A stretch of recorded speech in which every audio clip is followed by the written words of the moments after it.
ശിവപ്രസാദം ജ്യോതിഷത്തിലേക്ക് എല്ലാവർക്കും സ്വാഗതം. ഇന്ന് നമ്മളിവിടെ പറയാൻ പോകുന്നത് തൃക്കേട്ട നക്ഷത്രത്തിൻ്റെ രാജയോഗത്തെ പറ്റിയും അവർക്ക് വരാൻ പോകുന്ന കോടീശ്വര യോഗങ്ങളെ പറ്റിയും ഒക്കെയാണ്. അതായത് 2024 അവർക്ക് എങ്ങനെയായിരിക്കും എന്നാണ് പറയാൻ പോകുന്നത്. അതായത് തൃക്കേട്ട നക്ഷത്രം എന്ന് വെച്ചാൽ വൃശ്ചികം രാശിയിൽ വരുന്ന നക്ഷത്രമാണ്.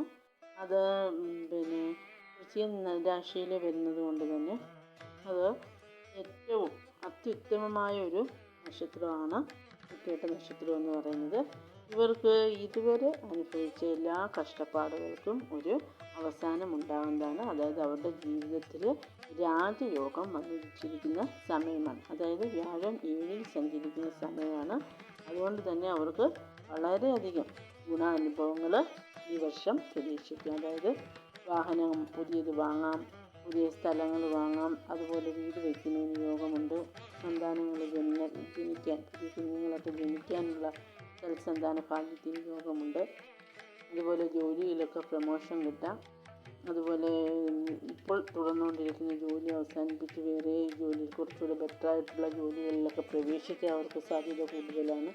ഗവൺമെൻറ് ജോലിക്കായിട്ട് അവർ ഇങ്ങനെ കാത്തിരിക്കുന്നവർക്കാണെങ്കിൽ അവർക്ക് ഉറപ്പായിട്ടും ഇതൊക്കെ കിട്ടാനുള്ള ഭാഗ്യമുണ്ട്.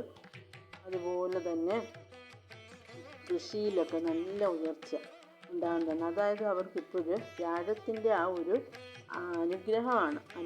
അതിലൂടെയാണ് അവർക്ക് രാജയോഗം, അതോടൊപ്പം തന്നെയാണ് അവർക്ക് രാജയോഗവും വന്ന് ഭവിച്ചിരിക്കുന്നത്. അതുപോലെ തന്നെ അവർക്ക് പുണ്യക്ഷേത്രങ്ങളൊക്കെ ദർശിക്കാനുള്ള ഏറ്റവും വലിയ ഭാഗ്യങ്ങളൊക്കെ ഇവർക്ക് വന്ന് ചേരുന്നതാണ് ഈ വർഷം.